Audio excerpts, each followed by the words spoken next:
Mon invité aujourd'hui dans Grisé Média, c'est une fille qui commence tranquillement mais sûrement à faire parler d'elle dans deux mondes assez différents.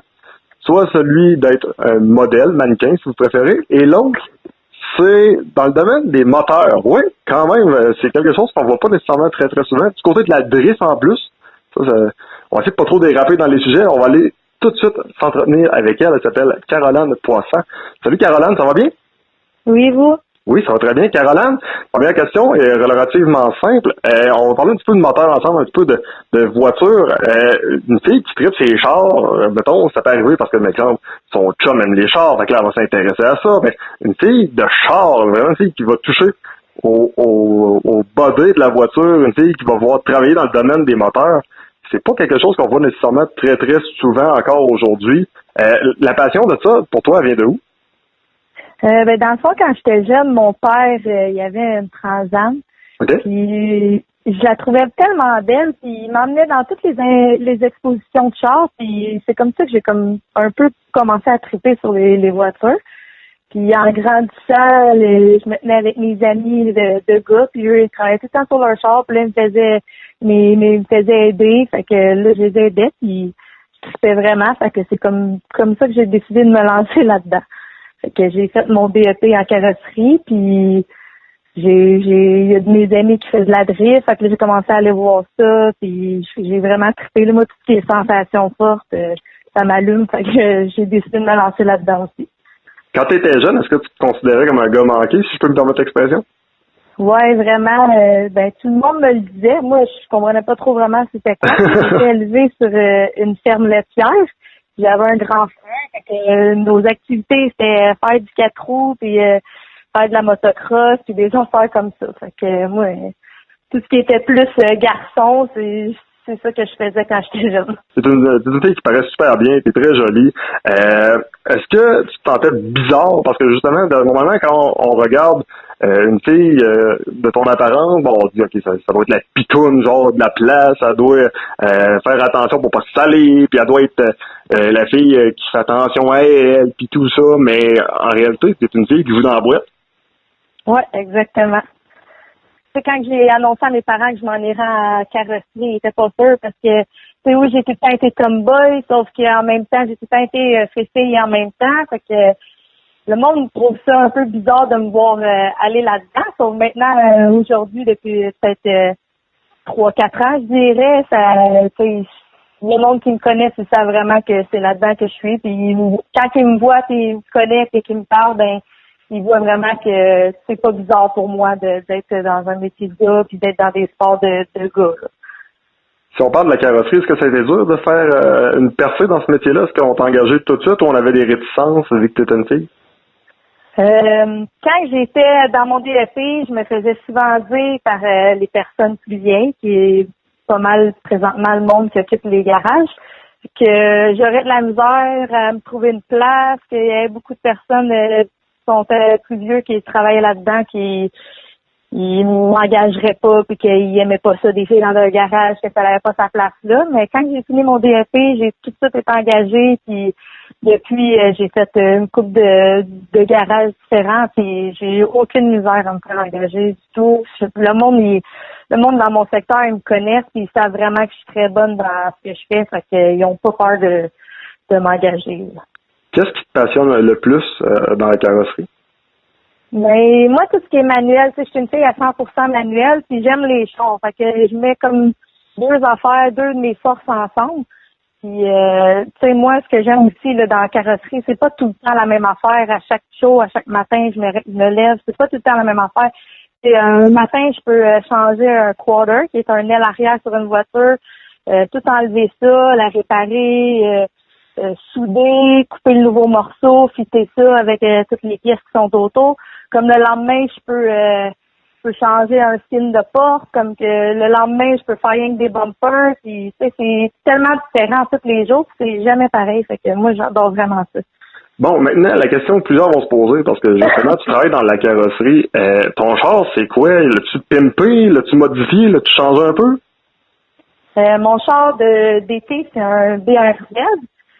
Présentement, j'ai pas vraiment mis d'argent dessus, sauf que je suis présentement en train d'acheter tout ce qui est pas liquide, là, à part comme le Rocket Bunny qui est, comme moi, je dis que je suis carrossière, on dirait que ça me rentre pas dans la tête de couper mes ailes puis de faire des trous dans ma carrosserie.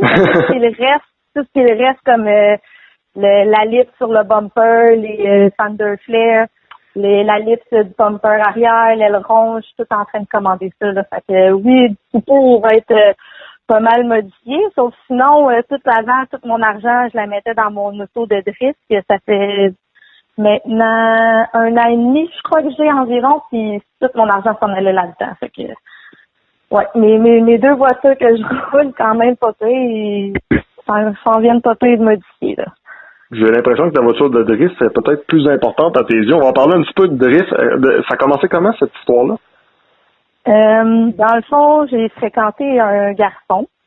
Il faisait de la drift, puis ça faisait longtemps que je le côtoyais, je savais c'était qui, puis tout, sauf que je l'avais jamais vraiment rencontré. Puis à un moment donné, quand on a décidé de faire de quoi, ben il m'a emmené à drift, puis il m'a fait embarquer avec lui, que lui, il driftait un BMW.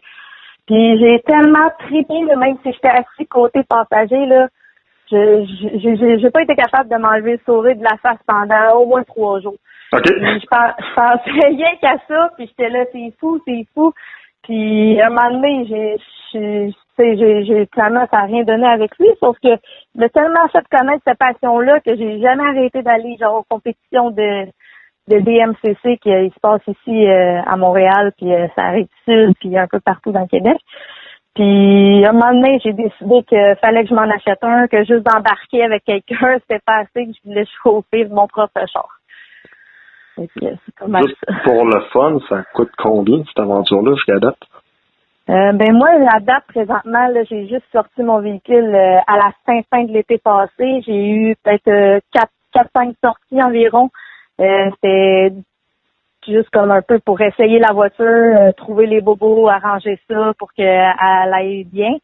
Puis quand que j'ai sorti ma voiture, la première fois, j'étais rendue environ à 8 000 $ de mis dessus. Ça, c'est compter presque absolument rien que présentement qu'est-ce que j'ai rajouté puis que j'ai acheté pour pouvoir mettre dessus, là. Fait que oui, ça coûte extrêmement cher, sauf que qu'est-ce qui coûte vraiment le plus cher, c'est que j'ai décidé de me monter ma propre voiture.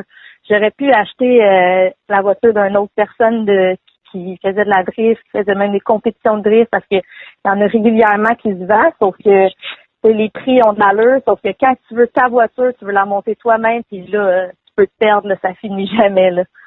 Ça peut rapporter quelque chose, ça, au point de vue monétaire, faire des compétitions de drift? Est-ce que ça peut être payant? Et, ici au Canada, je pourrais te dire que non. Mais aux États-Unis, je pense que oui, pour vrai.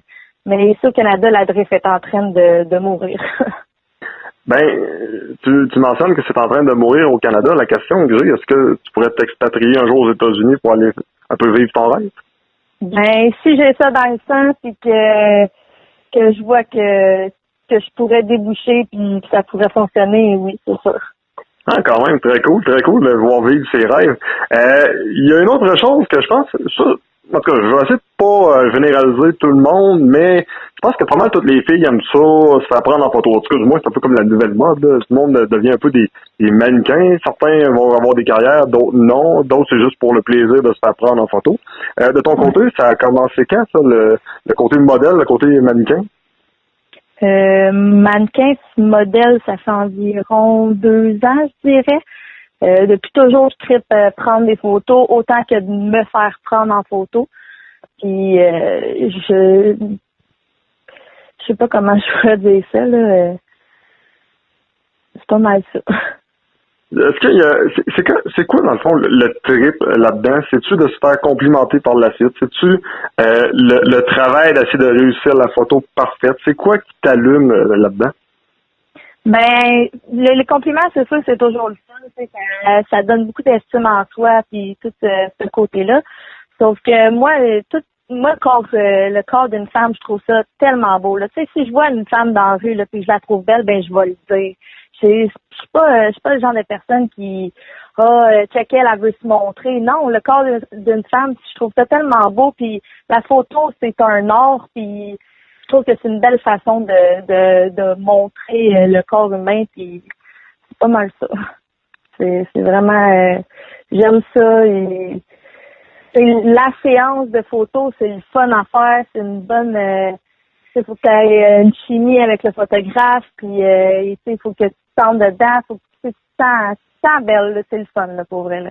Juste pour le fun, là, ta séance de photos que tu as préféré faire, parce que je regardais un petit peu l'éventail, il y a des photos qui sont plus en lingerie, tu as des photos qui sont plus sportives, on va dire ça comme ça, autrement dit, qui sont associées soit à la boxe, au basketball, tu en avais également avec les voitures, avec la moto, tes préférences?